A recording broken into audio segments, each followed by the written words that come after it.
Hello students.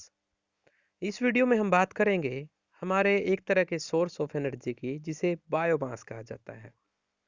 Biomass का मतलब biological structure से रिलेटेड मास जो होता है उसे हम बायोमास बोलेंगे। The dead part of plants and trees, the waste material of animals and man are called biomass. जो डेड पार्ट होते हैं प्लांट्स के या किसी पेड़ के, वेस्ट मटेरियल होता है जो एनिमल्स ह्यूमन बींग्स का, उसे बायोमास कहा जाता है और उसे हम as a source of energy use करते हैं। जैसे प्लांट्स के डेड पार्ट को हम यूज कर लेते हैं जलाने के लिए। For example woods, it is a biomass and use as a fuel for long time. Conventional source की तरह वुड्स को यानी लकड़ियों को इस्तेमाल किया जा रहा है जलाने के लिए, और ये क्या है? बायोमास है। वेस्ट पार्ट है किसका? प्लांट्स का, ट्रीज का, सूखा हुआ part. Disadvantage of using woods as fuel. अब लकड़ियों को फ्यूल की तरह इस्तेमाल करने के कुछ डिसएडवांटेज भी हैं। उन डिसएडवांटेज की बात करते हैं यहाँ पे, और उनमें से कुछ एक है जैसे produce a lot of smoke on burning. जब भी लकड़ियों को जलाया जाता है तो इनमें से बहुत सारा धुआं निकलता है और ये पोल्यूशन का कारण बनता है, एयर पोल्यूशन का। Do not produce much heat. लकड़ियों से बहुत ज़्यादा हीटिंग प्रोड्यूस नहीं होती as compare to their masses. अगर हम उसके मास की तुलना करें तो उसमें से इतनी ज़्यादा हीटिंग नहीं मिलती। Thus, by improvement in technology, we can improve the efficiency of traditional source of energy. इसलिए हमारे पास एक ही सोर्स ऐसा बचता है जिससे हम इसमें से ज़्यादा हीटिंग डेवलप कर सकें, और वो है टेक्नोलॉजी। हम टेक्नोलॉजी की हेल्प से ऐसे बर्नर बना सकते हैं जो इस वुड को कम्प्लीटली क्या कर दे, बर्न कर दे, और इसमें से जो एनर्जी हमें मिलती है वो फिर मिलती रहे। For example, would can be converted into much better fuel called charcoal. जैसे एग्जाम्पल के लिए अगर हम बात करें तो वुड्स को कोयले में बदल लिया जाता है, और जो एक अच्छा फ्यूल होता है एज कंपेयर टू वुड। कैसे? Charcoal, when would is burnt in limited supply of air. जब हम चारकोल मतलब वुड्स को यानी लकड़ियों को कम हवा की प्रेजेंस में जलाते हैं, then water and other volatile materials get removed. तो पानी और कुछ और तत्व जो प्रेजेंट रहते हैं लकड़ी में वो अलग हो जाते हैं, एंड चारकोल इज फॉर्म, और कोयला इस तरह से बन जाता है। Would on limited supply of oxygen gas converted into charcoal. और जो लकड़ी होती है अगर हम उसे ऑक्सीजन की कम प्रेजेंस में जलाते हैं तो वो कोयले में बदल जाती है जो एक बेटर फ्यूल होता है। Charcoal is better fuel than wood. कोयला लकड़ी से अच्छा ईंधन है, because it has high calorific value than wood. क्योंकि इसकी जो कैलोरीफिक वैल्यू होती है वो वुड से ज़्यादा होती है। Does not produce smoke while burning. और जब हम इसे जलाते हैं तो इसमें से धुआं नहीं बनता। धुआं, एक याद रखें, धुआं तब ज़्यादा बनता है जब लकड़ी में क्या प्रेजेंस हो? वाटर प्रेजेंट हो। यही वजह होती है गीली लकड़ी से धुआं ज़्यादा निकलता है, और कोयले में इसीलिए धुआं नहीं बनता क्योंकि उसमें से हमने पानी को निकाल दिया पहले ही जब कोयला बनाया जा रहा था। It is A compact fuel. ये इकट्ठा हो जाता है फ्यूल।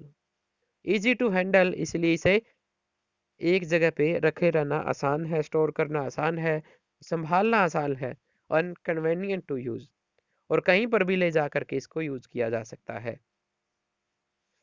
काउ डंक। अब हम यहाँ पे उपलों की बात करते हैं, गाय के गोबर से बने हुए जो उपले होते हैं। एनिमल्स डंक जो होता है उससे उपले बन जाते हैं। It is biomass but it is not good to burn cow dung directly as fuel because. लेकिन ये बायोमास होते हुए भी एक अच्छा ईंधन नहीं है, because produce lot of smoke, क्योंकि इसकी वजह से बहुत सारा धुआं बनता है। काउ डंक डज नॉट बर्न कंप्लीटली। और जो उपले होते हैं वो पूरी तरह से जलते भी नहीं है। Produces lots of acid as residue. इसलिए हमें रिजल्ट में या फिर बचे हुए तौर पर राख मिलती है बहुत सारी।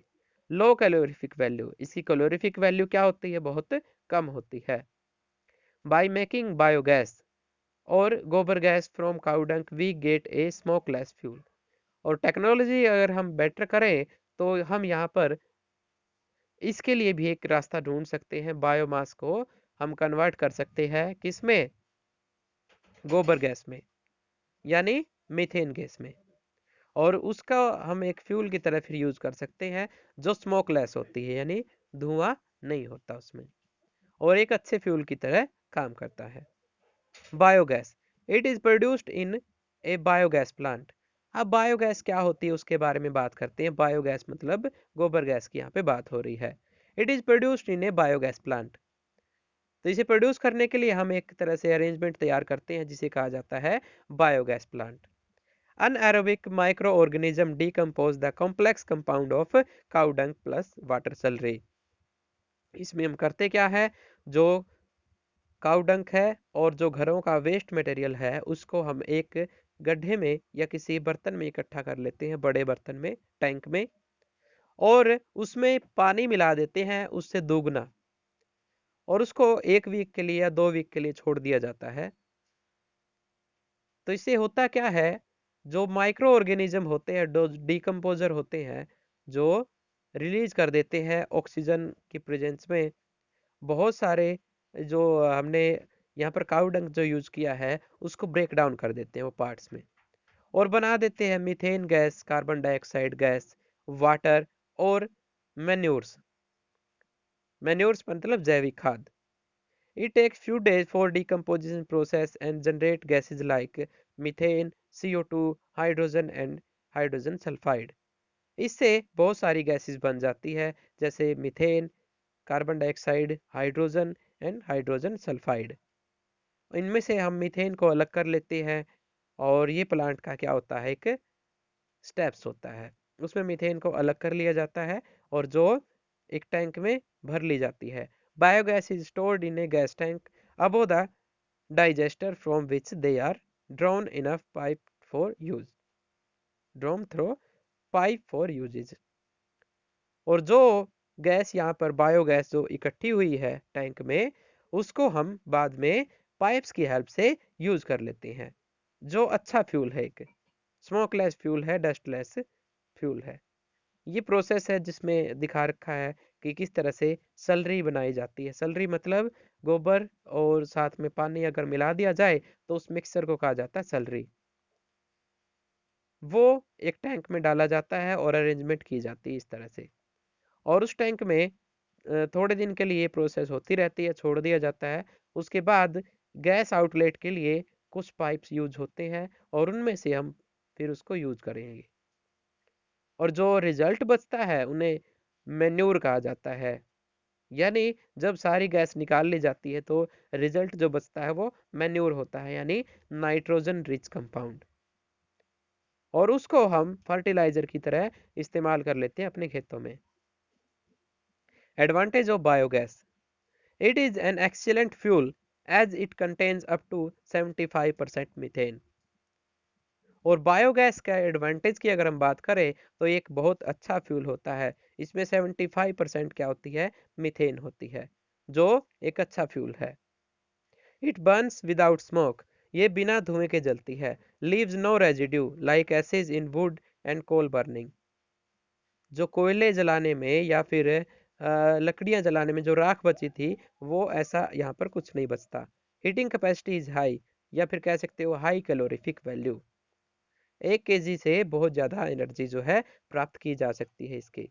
Salary left behind is used as excellent manure rich in nitrogen and phosphorus. और जो सैलरी हमने यूज की थी, जो रिमेनिंग पार्ट होता है उसका, वो मैन्योर की तरह यूज कर लिया जाता है, जो नाइट्रोजन और फास्फोरस रिच कंपाउंड होता है, यानी बहुत अत्यधिक मात्रा में उसमें नाइट्रोजन और फास्फोरस रहती है, जो पेड़ पौधों की ग्रोथ के लिए अच्छे होते हैं। Safe and efficient method of waste disposal,